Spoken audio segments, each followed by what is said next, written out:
he spoke. I heard about it. So what is your opinion on how he spoke How is the he question. spoke. Ante kada? Ade ka question? Yes. Answer. Okay. So I think ఆయన చెప్పినంత మాత్రాన మనం పట్టించుకోకూడదు కూడా. ఎవరికి ఇష్టం వచ్చిందో వాళ్ళు చెప్తారు. ఇప్పుడు మన ఇంట్లో మన పేరెంట్స్ కూడా చెప్తారు. ఎండ్ ఆఫ్ ద డే మనకు నచ్చింది మనం చేస్తాం. సో మనం అంత అఫెండ్ కూడా అవ్వకూడదు. ఆయన ఇంటెన్షన్ ఏంటి? ఆయన ఏదో మంచి మాట చెప్పడానికి ట్రై చేశాడు. సో దాంట్లో మంచి తీసుకోవాలంటే తీసుకో, లేకపోతే కూడా ఇష్టం వచ్చింది తీసుకో. నేను ఎవరేమనరు. ఇట్స్ నాట్ లైక్ నువ్వే ఇలా చేయాలని ఏం చెప్పట్లే మనకు. ఆయన ఏదో చెప్పారు, విని వదిలేసి లేదా. But end of the day ఎవరికి ఇష్టం వచ్చిందో వాళ్ళు వేసుకోవాలి. అది వాళ్ళ ఇష్టం, వాళ్ళ చాయిస్. మనం చెప్పకూడదు ఎవరికి వేసుకోవాలి అనేది. ఎందుకంటే clothing is own basic reason, basic need. అది ఏంటంటే మనకి చలి పుడితే చలి ఆపడం కోసం మనుషులు వేసుకోవడం మొదలెట్టారు. ఓకే, నీకు చలి పుట్టట్లేదు, నీ కంఫర్ట్ ఉంది, నీవు వేసుకోక బట్టలు, నీ ఇష్టం. I will leave it to them. ఎవరి ఇష్టం వచ్చిందో వాళ్ళు వేసుకోవచ్చు. ఒకరు చెప్పారు కదా అని మనం అఫెండ్ అవ్వకూడదు. లేకపోతే ఎవరైనా ప్రెషర్ పెడుతున్నారని మరి ఇలాంటి బట్టలు వేసుకోవాలని లేదు. Your style, your fashion statement, end of the day your choice, your wish, your life, అంతే. అండ్ అనసూయ గారి మీద కూడా చాలా ట్రోలింగ్ అయింది తను రియాక్ట్ అయిన విధానాన్ని బట్టి. ఫ్యాన్స్ అని చెప్పి కొంతమంది వచ్చి మాట్లాడుతున్నారు. సో మీరేమంటారు? అదే ఇప్పుడు నేను ఎవరిని చెప్పడానికి, అదే నా మాట కూడా వినకూడదు నన్ను అడిగితే. ఎవరి ఒపీనియన్ అదే అంటున్నా. ఎవరి ఒపీనియన్ వాళ్ళకు ఉంటుంది కదా. మీ ఒపీనియన్ పైన మీరు ఫాలో అవ్వండి అంటున్నా నేను. You don't have to get offended. ఆవిడ ఒఫెండ్ అయినట్టున్నారేమో కదా. So maybe she's taking a stand for someone. Maybe it feels right for her. So okay, good for her. Shivaji Garu is taking stand for something he believes in. Good for him. వాళ్ళు చూసుకుంటారు కదా, మనం చూసుకోవద్దు, వదిలేయలేదు. Yeah, it's not that something మనం చెప్పకూడదు ఎవరికి ఏం వేసుకోవాలనేది, అంతే. అండ్ డైరెక్టర్ గారు అంటే బార్బరిక్ మూవీ రిలీజ్ అయినప్పుడు డైరెక్టర్ సినిమా హిట్ అవ్వలేదు అని చెప్పేసి టపా కొట్టేసుకున్నారు, అంటే బాధ తట్టుకోలేక. సో మీకు ఇది థర్డ్ మూవీ. సో మీ ఒపీనియన్ ఏంటి ఆయన రియాక్ట్ అయిన విధానాన్ని బట్టి? లేకపోతే ఒక డైరెక్టర్ జర్నీ ఎలా ఉంటుంది ఈ సినిమా తర్వాత? అసలు మీ మెంటల్ స్టేటస్ ఎలా ఉండబోతుంది? డైరెక్టర్ జర్నీ డెఫినెట్గా చాలా టఫ్ జాబ్ అది. ఎందుకంటే 24 క్రాఫ్ట్స్ని హోల్డ్ చేయాలి. ఎవరు తిక్క ఆడుకుంటుంది అన్నట్టు. సో వాళ్ళందరినీ హోల్డ్ చేసి ఒకే తాడు మీద తీసుకెళ్ళడం అనేది it's a very tough job actually. So అప్పుడు ఆయన ఎందుకు అలా ఫీల్ అయిందంటే, ఐ మీన్ ఒక 3 years కష్టపడి లాస్ట్కు ఏదో జనాలు రాకుండా తను ఫీల్ అయ్యి అలా చేశాడు. బట్ అది దానికి నేనేమి సపోర్ట్ అని కాదు, కానీ బాధేసింది చూసిన తర్వాత. యా, అది అంటే అంత పబ్లిక్ వచ్చి తన కష్టాన్ని చెప్పుకొని చేయడం కొంచెం బాధ అనిపించింది నాకైతే. చెప్తేనేనా మేబీ తన సినిమా చూస్తారని ఆయన, అది ఆ బాధ నేను అర్థం చేసుకోగలుగుతాను. But maybe it was not the right way to do it. Yeah, maybe ఉండొచ్చు. అంటే అప్కమింగ్ డైరెక్టర్స్ కొంతమంది, లేదంటే ఫ్యామిలీస్ ఎవరినైనా సినిమాల్లోకి మా వాళ్ళని పంపిద్దాం అన్నప్పుడు ఇలాంటివి చూసినప్పుడు ఇంపాక్ట్ వాళ్ళు పడి భయపడుతుంది కదా, ఇలా వెళ్ళే వాళ్ళు డైరెక్షన్ తీసుకొని వెళ్ళిపోతారు. ఉండొచ్చు. యా, డెఫినెట్గా. అండ్ ఇంకొకటి కూడా రీసెంట్ టైమ్స్ లో మనం చూసాము, నచ్చే సాంగ్ రాజాసాబ్లో తమన్ సార్ చేసిన దానికి అంటే నాది కాపీ కొట్టారని చెప్పి ఇన్స్టాగ్రామ్ లో ఒక రీల్ వైరల్ అవుతుంది. ఇది నాది కాపీ కొట్టారు అని చెప్పేసి ఆయన వర్షన్ ప్లే చేశారు, ఈయన వర్షన్ ప్లే చేశారు. ఇలా చెప్పు తీసి ఇలా అన్నారు. అదే కదా. ఓకే, అది నువ్వు మ్యూజిక్ చూసారా మీరు? What do you think? Director question, Shivaji గారి క్వశ్చన్, నీకు ఈ క్వశ్చన్. అయ్యో, బాల్స్ ఇలా వేస్తుంది. మామూలుగా అడుగుతున్నారు. ఇన్ జనరల్ మనం ఫ్రెండ్స్ గా మాట్లాడుకుంటాం కదా, సో క్యాజువల్ గా నేను నార్మల్ క్యాజువల్ ఫ్రెండ్స్ లాగా అదే కెమెరాలో ఉన్నాయి అంతే. అట్లని చెప్పి మీరు నాకేం డిస్కషన్స్ పెట్టద్దు. నేను సరే చెప్పండి. సో ఫస్ట్ థింగ్, అసలు ఆ వీడియో అనేది ఎంత రియలో ఎంత ఫేకో మనకు ఎవరికి తెలియదు. సో దీని గురించి మనం మాట్లాడలేము. అండ్ ఒకవేళ రియల్ అయినా అది ఫేక్ అయినా కూడా అది ఐ డోంట్ థింక్ సో. ఆ లెవెల్ ఆఫ్ లెజెండరీ ఒక మ్యూజిక్ డైరెక్టర్ని అంత ఒక సోషల్ మీడియా నెగటివిటీకి గురి చేయడం అనేది I would never support in my wildest dream also. Because ఆయనే కాదు, ఎవరైనా కష్టపడి అంత ఒక స్టేచర్కి వచ్చిన వాళ్ళు వాళ్ళలో అట్లీస్ట్ ఒక 0.1% కూడా జర్నీ లేని ఎవరో వచ్చి ర్యాండమ్గా కామెంట్ చేయడం అనేది నాకు అది ఎందుకో అది నేను ఎవరున్నా ఏ మ్యూజిక్ డైరెక్టర్ ఉన్నా ఎంకరేజ్ చేయను ఫస్ట్ నుంచి. నేను I can't leave a comment. I feel very sad about the negativity that goes in social media on music production also, because actually music production అనేది there are lot of VSTs plugins. అదేంటంటే ఆ pack కొనుక్కున్న వాళ్ళందరికీ available ఉంటుంది. So ఎవరు first వాడారో వాళ్ళది అయిపోతుంది. అది అంటే ఎవరైతే అది ఫస్ట్ ఒక సినిమా సాంగ్కి వాడేశారో, ఎవరు అది కనిపెట్టేశారో, అది వాళ్ళ మ్యూజిక్ దీని కిందకి వచ్చేస్తుంది. So but we'll not have an idea వరల్డ్లో ఏ పార్ట్లో ఎవడది వేసాడు అనేది మనకు తెలియదు కదా. సో ఈవెన్ నేను జంబర్ గింబర్ లాలా అనే సాంగ్ చేశాను మిత్రమండలిలో. సో దాంట్లో నేను యూజ్ చేసిన ఒక శాంపుల్ కింద I saw lot of comments called ఇది ఫైర్ ఫ్లైస్ మ్యూజిక్ ఎట్ 0.33 అని ఏదో వచ్చింది. ఫైర్ ఫ్లైస్ రాక ఒక 4 నెలల బ్యాక్ రిలీజ్ అయింది ఆ సాంగ్. సో ఇప్పుడు ఎవరెవరి నుంచి కాపీ కొట్టాడు? ఫర్ ఫైర్ ఫ్లైస్ నా నుంచి కొట్టినట్ట కాదు కదా. సో అది బేసిక్గా మ్యూజిక్ ప్రొడక్షన్, మ్యూజిక్ ప్రొడ్యూస్ చేసి ఎవరికైనా తెలుసు, బట్ కామన్ మ్యాన్కి అది తెలియదు. ఆడి సరదాగా ఆడిది like for his livelihood he may just demean all the hard work that has gone n number of nights that we spend away from families doing all the hard work just to entertain people. So I think others I don't support anybody ఈ social మీడియాలో వచ్చే negativity. And అలాంటి ఒక body of work చేసి ఇప్పుడు తమన్ గారు కావచ్చు, దేవి గారు కావచ్చు, they are all legends. So we can just ర్యాండమ్గా అలాంటి వాళ్ళ గురించి మాట్లాడేంత అర్హత లేని వాళ్ళందరూ అవి చేస్తున్నప్పుడు I can't even. I feel very sad. అంటే నేను ఇవన్నీ లుకప్ చేసి ఒక ప్రొఫెషన్ ఇది నేను ఎంచుకున్నా మ్యూజిక్ డైరెక్టర్గా. అలా నా హీరోస్ గురించి ఎవరు అలా మాట్లాడి నాకు బాగా అనిపించదు. హీరో నువ్వెందుకు ఫీల్ అవుతుంది? ఆయన చెప్పు లేపితే నేను షూ లేపుతాడు. మన తమన్నా తక్కువడే కాదు. తమన్ గారి దగ్గర బ్రాండెడ్ షూస్ చాలా పెద్ద కలెక్షన్. ఆయన కలెక్షన్, ఆయన షూస్ గ్రౌండ్ లో 6 ఎలా కొడతారు తెలుసా తమన్నా? మన తమన్ గారు. ఎనీవేస్ తమన్ గారు మీరంటే ఇష్టం అదేంటో. సో యాక్చువల్లీ బరాబర్ ప్రేమిస్తా మూవీ చేస్తున్నప్పుడు మీరు ఫేస్ చేసిన మ్యూజిక్లో ఫేస్ చేసిన ఛాలెంజెస్ ఏమైనా ఉన్నాయా?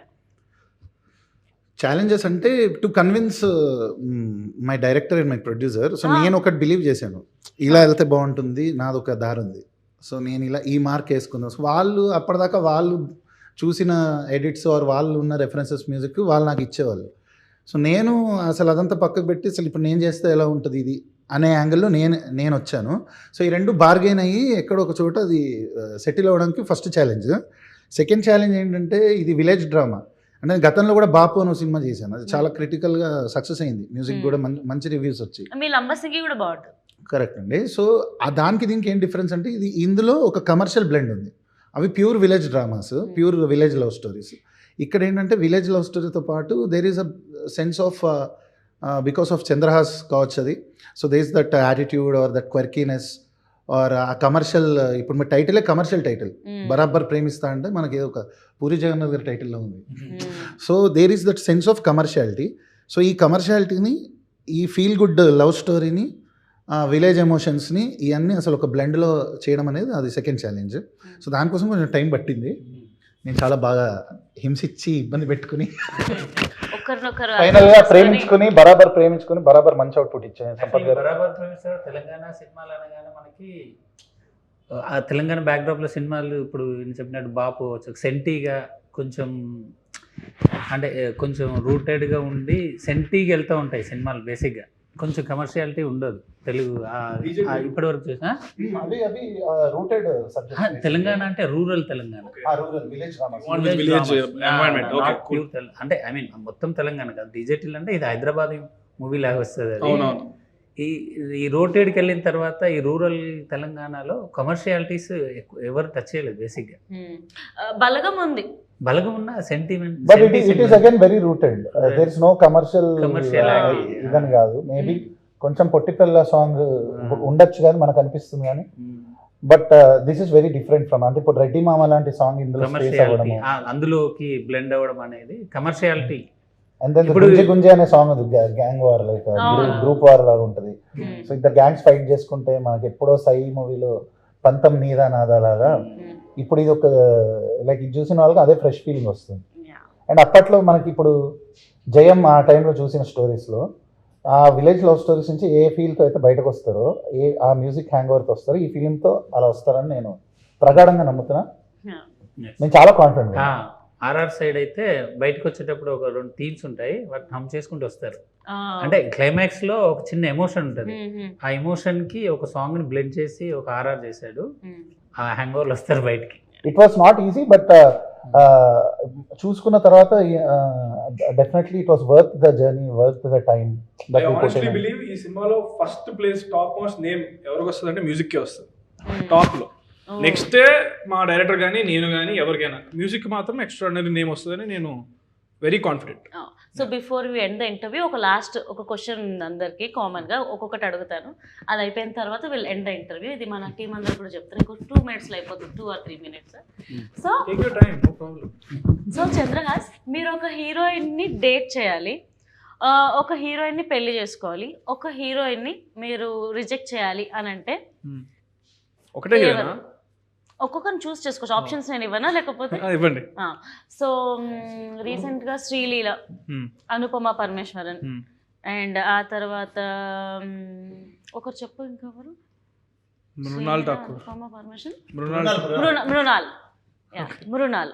సో మళ్ళీ ఒకసారి అడుగుతా, డేట్, మ్యారీ అండ్ ఒకరిని రిజెక్ట్ చేయాలి. Reject. Options are Sreeleela, Anupama Parameswar and Mrunal. Okay, reject Anupama Parameswar. ఏమే ఇవ్వాలిగా మరి, తప్పదు కదా. అంతే. Date and marry. Date is Mrunal, marry Sreeleela. Okay, reasons తెలుసుకోవచ్చా డేట్కి నువ్వు మ్యారీకి రీజన్స్ ఏంటని? ఓకే, డేట్ మృణాల్ ఠాకూర్ గారు చాలా బాగుంటారు, హోమ్లీగా ఉంటారు చాలా. సో అందుకనే date, I will go on date with her. But Dhanush గారితో పెళ్ళి అయిపోయింది తను, లేకపోతే అందుకే కదా వాళ్ళు ఆల్రెడీ పెళ్ళైన పెళ్లి చేసుకుంటాం మళ్ళీ. మృణాల్కి పెళ్ళి అయిపోయిందిగా మీరు అంటున్నారుగా, నాకేం తెలుసు, నేను కూడా నాకు తెలియదు. నేనైతే నా రీజన్ ఇది డేట్కి వెళ్ళడానికి. శ్రీలీల వచ్చేసి మేబీ కొంచెం ఏజ్ ఇద్దరి సిమిలర్గా ఉంది కదా, కొంచెం అన్ని అర్థం చేసుకోవడానికి, ఇచ్చిపుచ్చుకోవడానికి అని కరెక్ట్గా ఉంటాయి, సింక్ బ్యాలెన్స్ బాగుంటుంది. ఏమి ఇచ్చిపుచ్చుకుంటావయ్యా? ఒక భార్య భర్తల మధ్యలో మీకు ఎందుకు? సారీ. సో అందుకనే మ్యారీ. అనుపమ పరమేశ్వర్ వచ్చేసి ఏమో మిగిలిన ఆప్షన్ మీరు చెప్పారు కదా, సో కిల్ ఇవ్వాలి, కిల్ ఇచ్చేసాం. ఓకే, పాపం అనుపమ అంత బాగాలేదని చెప్పి రిజెక్టెడ్. కిల్ గా, సారీ రిజెక్ట్. అదే ఓకే. మరి చంపేద్దామన్నంత కోపం ఉందని నాకు తెలియదు, నేను జస్ట్ రిజెక్ట్ వరకే అన్నాను. My bad.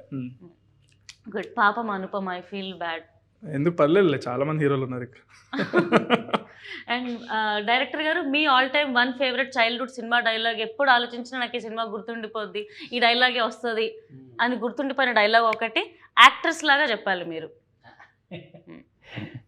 గద్దలెళ్ళిపోవాలి సౌండ్ ఇక్కడ. అంత అట్లాంటి ఏం లేదు, కానీ నాకు చాలా ఇష్టమైన డైలాగ్ అయితే గీతాంజలిలో ఆ పోర్ట్రేట్ చచ్చిపోతాడు, ఆ డైలాగ్ ఉంటుంది కదా, మీరు డైలాగ్ లా చెప్పాలి మాకు. ఆ డైలాగ్ ఇష్టం. గీతాంజలి అదే డైలాగ్ మీరు చెప్పారు ఇంకా, అంతే. మీరు చెప్పండి. అంటే ఆపోజిట్ ఒక కౌంటర్ ఉంటే అది వస్తుంది. ఓకే, కౌంటర్ ఇస్తారా మీరు? ఎవరన్నా మీరు ఇవ్వాలి. నాకు డైలాగ్ గుర్తులేదండి, లేకపోతే నేను ఈ పార్టీకి చెల్లరైపోయేదాన్ని. ఓకే, అదే ఏం లేదు, చెప్పండి డైలాగ్ అదే కొంచెం. ఓకే, నేను సినిమా గురించి అడుగుతాను, మీరు ఏ అని అడగండి. ఓకే, యాక్చువల్లీ మీరే అడిగితే ఏదైనా బాగుంటుందేమో. ఆర్ఆర్ ధ్రువని సినిమాకి మీరు చేస్తారంట. ఇంకే వదిలేండి, టాపిక్ అయిపోయింది. సారీ అండి. సో ధ్రువన్ గారు, మీరు చెప్పండి, మ్యూజిక్ డైరెక్టర్గా చాలా మూవీస్ లైక్ మీరు మ్యూజిక్ కంపోజ్ చేస్తారు, పాడతారు, అసలు లిరిక్స్తో పడేస్తారు జనాలని. సో మీరు ఒక హీరోయిన్ని డేట్ చేయాలన్నా పడేయాలన్నా ఏ హీరోయిన్ని పడేస్తారు? అంటే నాకు కొంచెం ఆల్ టైమ్ క్రష్ ఉన్న తమన్నా. సో తమన్నా గారు అంటే రీజన్ ఏంటి? తమన్నా గారు, తమన్నా ఈజ్ లైక్ చూడంగానే okay, she's like my kind of girl అన్న. మిల్కీ బ్యూటీయా? అంటే మిల్కీ బ్యూటీ, నువ్వేనా స్వీట్, అవన్నీ నాకు తెలీదు. బట్ యా, మీరు అన్నారు కదా ఒకళ్ళని అలా చూస్తే ఎవరితో మీకు డేటా, ఏం అడిగారు మీరు? క్రషా? అలాంటిదేగా అవునండి. డేటు క్రష్ అలాంటివేనండి. ఎవరి గురించి రాయాలనుకుంటాను ఎవరిని ఇమాజిన్ చేసుకొని ఓకే, thought process. సరదాగా తమన్నా గారు ఓ, ఓకే. ఓకే. అంటే హీరోయిన్స్ లో తమన్నా